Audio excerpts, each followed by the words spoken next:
사랑하는 성도님들 반갑습니다. 금요일 잘 보내고 계시죠? 팀켈러 목사님의 책 계속해서 살펴보고 있습니다. 사실은 너무 좋아서 좀 자세히 하고 싶은데 그게 시간이 쉽지 않고 또 내일 우리가 이제 책 나눔을 하기 때문에 짧게 보고 있는데요.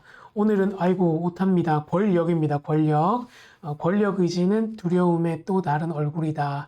라고 이야기하면서 사실 그 정치에 많은 인생의 모든 희망을 거시는 분들, 정치가 필요 없다는 얘기가 아니라 정치가 우상이 되어 있고 그리고 뭔가 애국심이나 이념 자체에 많은 것이 아니라 인생의 모든 것들을 다 두시는 분들에 대한 이야기입니다. 조금 오해 소지가 있어서 겁나기도 한데 그러나 사실 저도 정치가 필요하다고 생각하고 참 중요하죠. 그러나 그 이념이 우리에게 얼마나 우상이 될 수 있는지, 애국심 같은 게 얼마나 우상이 될 수 있는지를 한번 살펴보면 좋겠습니다. 정치에 울고 웃는 세상, 한국도 딱 그 얘기죠. 지금 각 당의 그 전당대회가 있는데, 많은 분들이 여기에 목숨을 거세요. 애국심이 답이다라고 말하면서 민족주의적인 생각을 갖고 있는 분들도 있고, 아니면 개인적으로 내가 어떤 이념을 신봉하는데 그 이념이 정답이라고 말하는 분들이 있는데 사실은 그렇지 않다라는 거죠. 특별히 이제 이 이야기를 다니엘서에 나오는 느부갓네살 왕의 이야기로 풀어가는데요. 전 세계의 모든 권력을 가졌던 느부갓네살 왕이 1인자임에도 불구하고 정서불안과 불면증에 시달렸다는 이야기를 하고 있습니다. 그게 어디서 오냐면 무력함에 대한 깊은 두려움에서 온다는 거예요. 그러면서 이제 하는 말이 사실 우리가 가지고 있는 많은 것 대부분 모든 것이 하나님께로 받은 것임에도 불구하고 그것들을 인정하지 않으면 우리 가운데 이런 불안과 어려움들이 찾아온다는 것이죠. 특별히 현대인들이 가지고 있는 위험한 신간이 뭐냐면 하나님 계시지만 내가 열심히 해서 얻을 수 있고 내가 열심히 해서 심지어는 구원까지도 이룰 수 있다는 그런 생각을 한다는 겁니다. 하나님께서 이제 이런 사람들을 연단하시는데 그것이 결코 망하라고 연단하시는 것이 아니라 그들에게 우리가 가진 것들이 얼마나 유한하고 하나님을 의지하지 않으면 소용없다는 것을 보여주시기 위한 것이라는 겁니다. 실제로 예수님께서 우리를 위해서 가장 낮은 곳으로 내려오셔서 우리의 구원을 이루셨다는 얘기를 하는 것입니다. 책 내용들 중에서 제가 발췌한 부분들 조금 읽어보겠습니다. 앞에 있는 돈, 성 여러 가지 것들이 있지만 이러한 영적 빈자리를 채울 후보가 또 있다. 우리는 정치에 기대를 걸 수 있다. 정치 지도자를 메시아로 보고 정치적 정책을 구원의 교리로 여길 수 있다. 그러면 정치 활동은 일종의 종교로 변한다. 이건 요즘 한국 상황에서 우리가 많이 보고 있는 거죠. 그들은 자신의 정책과 동지들이 권력을 잃으면 모든 게 무너진다고 믿는다. 상대 정당과 일치하는 부분이 실제로 아주 많은데도 이를 인정하지 않고 기어이 불일치하는 부분에만 집중한다.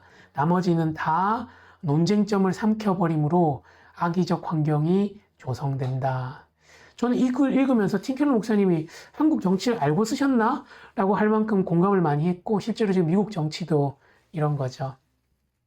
니버라는 유명한 신학자가 20세기 중엽에 아주 저명한 미국 신학자였는데요. 그에 따르면 모든 인간은 자신의 의존적 존재라는 무력감과 싸운다. 우리는 이 유한성을 받아들여 하나님께 의존하는 것이 아니라 여전히 내 인생은 내 고난임을 악착같이 확인하려 든다. 하지만 이는 환상일 뿐이다. 이런 유한성을 받아들이지 못하기 때문에 정치를 통해서 우리가 모든 것을 이룰 수 있다고 믿는 것이죠. 우상처럼 이념이란 말도 현실에 대한 일부 제한된 설명이 최종 권위의 수준으로 격상된 것이다. 이념의 신봉자는 자신의 학파나 정당의 각종 사회 문제에 대한 완전한 정답이 있다고 믿는다. 무엇보다 이 신념은 신의 의존에 있는데도 추종자에게 그 사실을 숨긴다는 것이죠. 자기가 가진 이 정치적 이념이나 자기가 신봉하는 이 정당이 모든 것을 해결해 줄 수 있는 정답을 가지고 있다고 믿습니다. 저는 그러나 그게 사실이 아니라는 걸 믿거든요. 권력욕이 강한 사람은 극히 두려움과 불안에 시달리는 경우가 많다. 이번은 많은 이가 두려움과 불안 때문에 정치 권력을 추구한다고 봤다. 설령 권력을 얻으려는 이유는 두려움이 아니더라도 일단 권력을 얻고 나면 거의 언제나 두려움이 따라온다. 그 이유가 뭐냐면 권력을 쥔 사람이 자신이 경쟁자의 관역이자 질시의 대상임을 안다. 높이 올라갈수록 아찔한 추락의 가망성도 더 커진다. 이제 잃을 게 아주 많기 때문이다. 너무 많이 공감이 됩니다. 제가 지금 정치의 무용함을 얘기하는 게 아니에요. 정치가 필요하지만 정치를 과도하게 신뢰하고 그것을 하나님의 자리에 놓으면 이런 일들이 일어난다는 것입니다. 인간은 자신의 삶을 지배할 힘이 거의 전무하다. 인생의 노선을 결정짓는 요인의 95%는 전혀 우리의 소관이 아니다.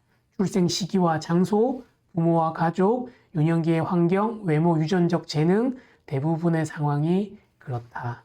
요컨대 우리의 존재와 소유는 전부 하나님께 받은 것이다. 우리는 무한한 창조주가 아니라 유한하고 의존적인 피조물이다 라고 이야기하는 겁니다. 우리가 가지고 있는 모든 것이 사실 95%가 우리의 뜻과는 상관없이 이루어진다는 것입니다. 권력과 재물과 영향력의 위기에서 세상의 정상에 오른 이들도 이 사실을 지극히 천한 자일 뿐 어느 누구보다 나을 게 하나도 없다. 이것은 초보 형태의 복음이다. 우리에게 있는 것은 다 은혜의 산물이지 우리의 행위나 노력의 산물이 아니라는 걸 기억하라는 겁니다.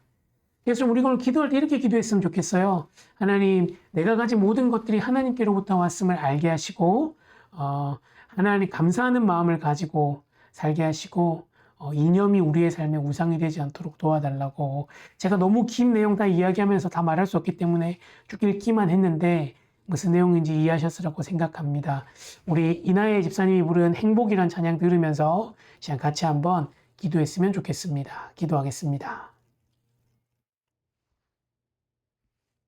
화려하지 않아도 정결하게 사는 삶, 가진 것이 적어도 감사하며 사는 삶, 내게 주신 작은 힘 나눠주며 사는 삶, 이것이 나의 삶의 행복이라오. 이것이 행복이라오. 세상은 알 수 없는 하나님 선물, 이것이 행복이라오.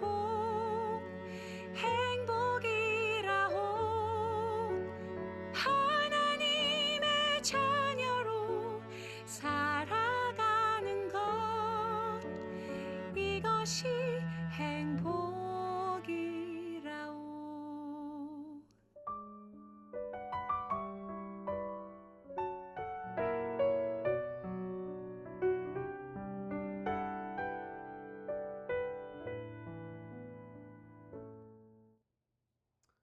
주신 주님 감사합니다. 그 어떤 것도 우리에게 참된 행복을 가져다 줄 수 없음을 깨닫게 하시고 주님만을 바라보며 살아가는 우리가 되도록 도와주시옵소서. 감사합니다. 예수님의 이름으로 기도합니다. 아멘. 예, 사랑하는 성도님들, 이제 오늘까지 영양식을 찍고 8월 한 달은 조금 쉬어가려고 합니다. 남아있는 팀켈러 목사님 부분은 제가 좀 찍어서 따로 올릴게요. 토요일 날 독서 모임, 책 모임에서 뵀으면 좋겠습니다. 축복합니다.